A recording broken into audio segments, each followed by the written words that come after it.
Hello, and this is Nabeel Amin from Lane 7. You founded Lane 7, correct? Yes, I did. How long ago was that now? It's been just over 6 years now. Wow. And was the store that I met you at on Main Street the first store? That was the first store. Yeah, Yeah, yeah. that store, you had like what, 1,500 square feet or something back then? We had about 980 square feet at that point. Wow. Yeah. And what are you at now? Like 50,000? We are at 51,000 square feet. So yeah, 50,000 square feet. It's pretty amazing in 6 years. It is. We've actually outgrown this space too, but I don't want to break the sleeves again. So let's see how that goes. We've been here for about a year and a half now. Hmm. Um, but we have outgrown this space, so we are already using outside storage right now. Wow. Uh, yeah, yeah. So far so good. So, what are you seeing on your end as far as demand for t-shirts and fleece going down because of the virus? Are you seeing a big drop in demand or just a mild drop? Um, the first week, like right smack in the middle of March, when right before everybody went on to stay at home. Um, like a week before that and 10 days after that we saw a huge drop, Hmm. and in retrospect I feel that that drop was obviously because a lot of businesses closed, retail stores closed, um, but it was also because all of a sudden people just didn't know what was going on and what will happen. Right. So for about a week to 10 days or almost about 2 weeks, everything just vanished. But then business slowly started trickling in again. One smaller orders, and I would say since that time up to now, we have seen an uptick. Obviously, sales are still down, um, but in my view, all the online resellers are still doing better than promotional industries, Hmm. music merch, brick and mortar. But online resellers are still, I mean, they are down as well, just not as much as everything else because everything else is just almost zero. Yeah. Um, there's no concerts, there's no events. Um, Obviously, promotional companies are down too. But one thing that I've very particularly noticed is like in the past 2 weeks, looking at the orders, I almost feel that people are just almost itching to just get out, and Yeah. they're trying because you'd see people who are normally ordering bigger quantities, not bulk quantities, but still bigger quantities. They are ordering in singles and 5 pieces and 4 pieces and 10 pieces.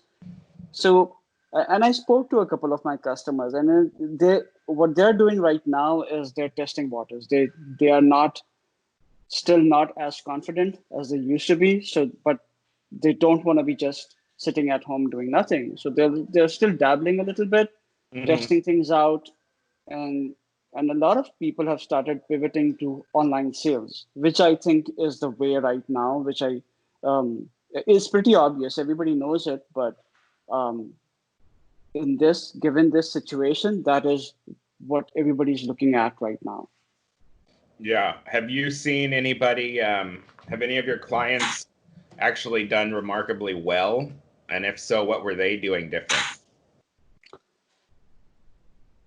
Uh, just simply online. I mean, Yeah. I've the two clients that I've seen are both e-commerce companies, and they retail online, and they're doing remarkably well. Means given the situation, they're still doing Right. better than most. Yeah. Because I think we're down like 60%, and the money we did make was almost all masks. It's yeah. I mean, everybody's down about that's the average. Everybody's down anywhere between 50 to 70%. Mm-hmm. And I mean everybody down from the smallest businesses to the biggest businesses. I feel everybody's down 50 to 70%. Um, and yeah, mask is what it is these days. Everybody's doing masks. So you're doing masks now too. I feel like Masks. everyone. I'm gonna be talking with Chris over at Bella Canvas about masks like next week, and I feel like everybody is just like the mask gang. Like all of us, none of us did it, and now all of a sudden it's like the only business that's working. Yeah, I mean, very honestly, what are you gonna do, right? I mean, Yeah. if you know that something is working, and it's almost not even about doing something that's in favor right now. It's mostly about doing something that you know is working. Mm-hmm. Um, if the world is going to go back to working without an effective solution in place, and by solution I mean a vaccine, Mm-hmm. um, then they need some protection. And while it's not necessarily medical grade protection, it is something. Um, so everybody seems to be pivoting towards mask. Um, it's while I would say that yes, we did jump onto the bandwagon too, but we just waited. We wanted to, as always, as with all of our products, we just wanted to make something which is still better than um, just a half-assed job. You know. Mm-hmm. Um, And how did you make these masks? Are you making them at your normal facility where you were making t-shirts? yes, we are, but uh, unlike others, we wouldn't say we just pivoted all of our production to masks. Yeah, we Mm-hmm. are bringing in a lot of masks, but the same factory, yes, we are making t-shirts and we are still making fleece and we are still making hoodies and t-shirts and whatever else we do, and we are making masks too. Um, what we did was, I sat down with the factories and I said, hey, so these are the masks that are available in the market. Um, it's a low price item, Mm-hmm. right? What is it that we can do to this mask to make it a little better, but not throw it into the premium product thing? Because masks have, I mean, it's one of those things. You use a mask for a certain number of times and then you throw it away and then you use another mask. Right. So we uh, we didn't come up with a solution. There are other people doing three-ply masks. There are other people doing mask with a pocket for insert, and we did just the same. Mm-hmm. We put an antimicrobial finish on it. Um, does it stop the viruses? No. But what it does do is that when you're repeatedly using the mask and you keep washing it, um, it just does away with all the nasty stuff on that mask. So Mm-hmm. it's good for 15 washes. And after 15 washes, you throw it away. You use another one. It has a pocket where you can insert a filter. You can insert what people are doing these days. They are just using their kitchen paper towels. They cut it, they put it inside, and that apparently that works too. Hmm. Well, that sounds pretty crazy. You said you're gonna keep doing your normal production though. Are you expecting a pretty fast recovery or are you limiting your inventory for fall? I honestly don't know how even to. I mean, I don't know how to respond to that, and I don't even know how to think about that because look, there are a couple of different school of thoughts. Uh-huh. One school of thought is, and which is true. When the market does reopen, there's going to be a lot of inventory in the market. Um, but I I don't want Lane 7 to be stuck in a place where by the time people are ready to buy, we don't have enough inventory because we just cut down our um, projections completely. Right. So yes, we are taking a look at how to reduce those projections, but our inventory levels, I think, would be able to reflect what the market is ready for. I mean, that's the goal. That's our goal. So Hmm. yes, we are bringing in fleece. Our major product is obviously our fleece, and people love our fleece, and we do exceptionally well in fleece. Yeah. Um, so so we're not going to be stopping our production. Will we bring in less than what we originally planned? Yes, but we're still going to have a very strong inventory. Um, the the other school of thought is some people say that when it all opens up, people are just going to rush back because of two things. A, people have a buying behavior, they have a buying pattern, and they need to get back to that to feel like they are back in that world where they used to belong to. Hmm. And the second thing is that retailers who have lost months worth of sales are going to be pushing hard, whether if it's with their current inventory that's left over, or if it's newer sales that they need to bring in. Like if you're thinking about brick and mortar stores who have inventory left over from a summer inventory like t-shirts, it's not gonna.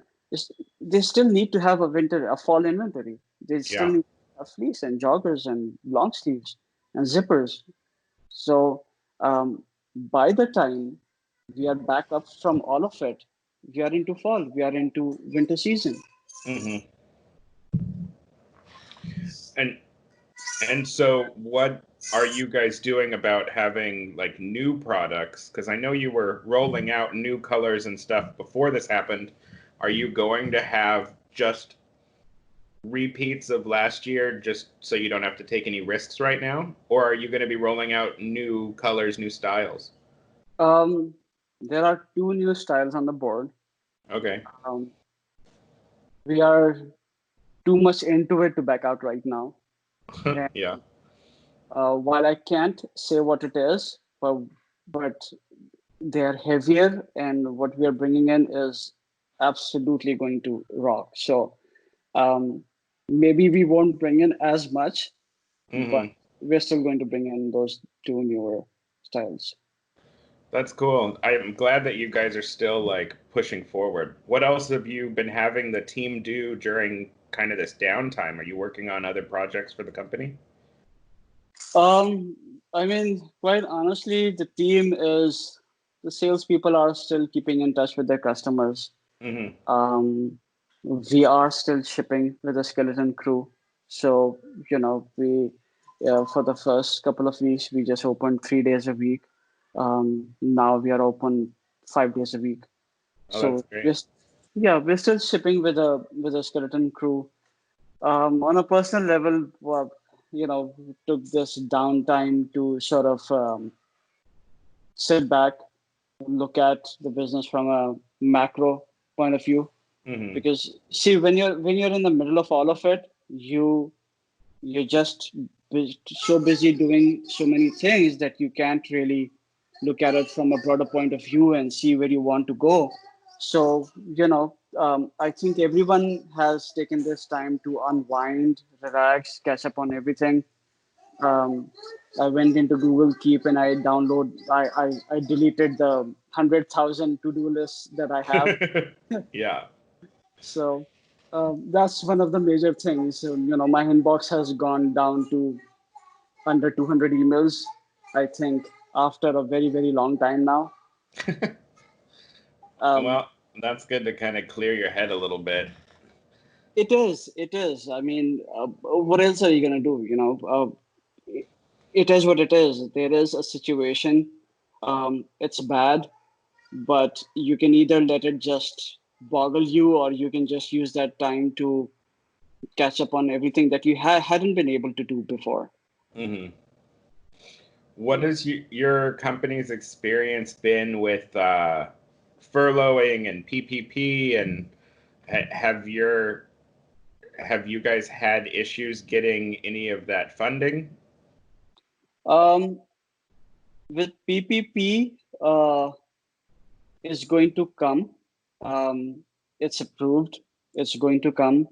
We have not laid anyone off. Uh, Okay. and it's it's kind of I understand that people are frustrated with that whole system about Hmm. funding, both with the EIDL and the PPP. But you have to understand that these are unprecedented times, right? Hmm. No matter how strong um, the government is or how well prepared they could have been or they have been, you could never have imagined, millions of people filing for unemployment. And if there is PPP, you have to understand there are literally millions of businesses applying for that PPP. So obviously, it will take time to get to every single person. Hmm. Um, I mean, everybody has been so patient for the past 4 or 5 weeks. Um, it's just I hopefully it's just a couple of more weeks. So I guess patience is the key. But I think, especially with the PPP, it is going to come around. Hmm. You just have to keep in mind that there are millions of businesses just like yours and mine who are applying.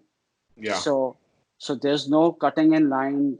There's just obviously there's a system in place, and then obviously it's that system is under pressure because of the number of cases that it's receiving.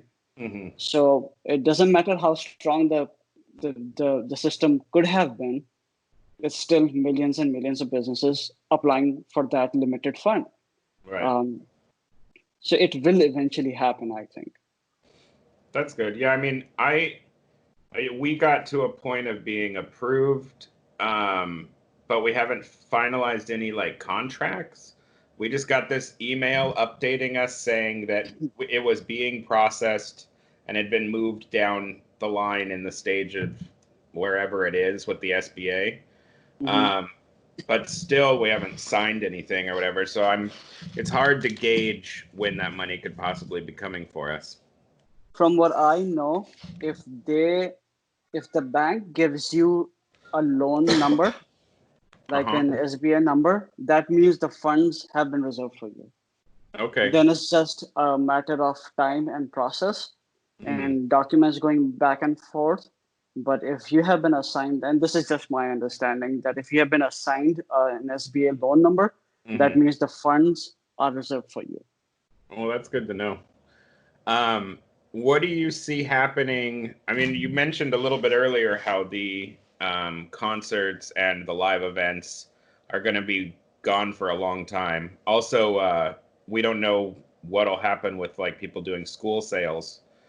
What do you think small businesses that are print shops that are normally making all their money off either schools or live events should be doing right now? Do you have any like advice? Other than masks, um, I think I think one of the things that will start happening now is um, live events, Hmm. and I think merch companies how they can pivot is they can start offering music merchandise online. I mean, more so than before. I mean, I know that still do, but more so than before. And if there are online live events, there could be links on there to buy merchandise right off of there. Hmm. Um, small print shops, the small print shops that I know, frankly, are doing masks. Some of them are printing for frontline staff. Um, and I think that is what they have right now. I think if any of the shops have graphic expertise, maybe they can put up a website, start selling T-shirts. Because look, in this time, anything helps. Hmm. Um, if they could set up websites where they can sell graphics, their own graphics, art on T-shirts, on fleece, on whichever product, that's one way to go. Hmm. Um, Other than that, it's just wait it out, I guess. Wait it out. I'm just wondering how long that wait is. I'm really interested to see what happens to like Georgia with them reopening with people wearing masks. Because if they don't get a spike from doing that, it Mhm. means that there might be a path to California opening, hopefully before June. I mean, I'm hoping that we get reopened by June 1. Um, yeah, I guess it was May 15, and then I heard 2, 3 days ago that now it's a couple of more weeks. Mm-hmm. So um, it's all up in the air. I mean, I hope it just um, with the proper guidelines, of course, we just open up really soon. Yeah. Um, but even if we do open up, it all boils down to how people are able to follow the guidelines. Do you think, I've been thinking about people in our industry getting under a ton of pressure financially. Do you think there's going to be businesses for sale in 2, 3 months, or do you think a large portion of the industry will survive it? I think there will be, but I hope they're able to survive it. Mm-hmm. I think there will be. But look, the US, the people of the US are resilient, and in my experience, and they're able to bounce back, and they really put in a lot into being able to bounce back. So I hope that they are able to bounce back from this. Mm-hmm. It's I know it just sounds, because everybody just says, have patience, wait, it's going to be fine. And I know it's easier said than done, but what choice do you have? Yeah. Right? I mean, you can get innovative, but like I said, the only one thing that seems to be working right now is e-commerce. So if there's a way for smaller shops to um, to create websites where they can sell T-shirts with art on them, Mm-hmm. um, there's a small business push, and people are ready and willing to support smaller businesses, Mm-hmm. to buy from those smaller businesses. Yeah, very true. Well, thank you so much for your time, Nabeel. Sure, Cole. Thanks for having me.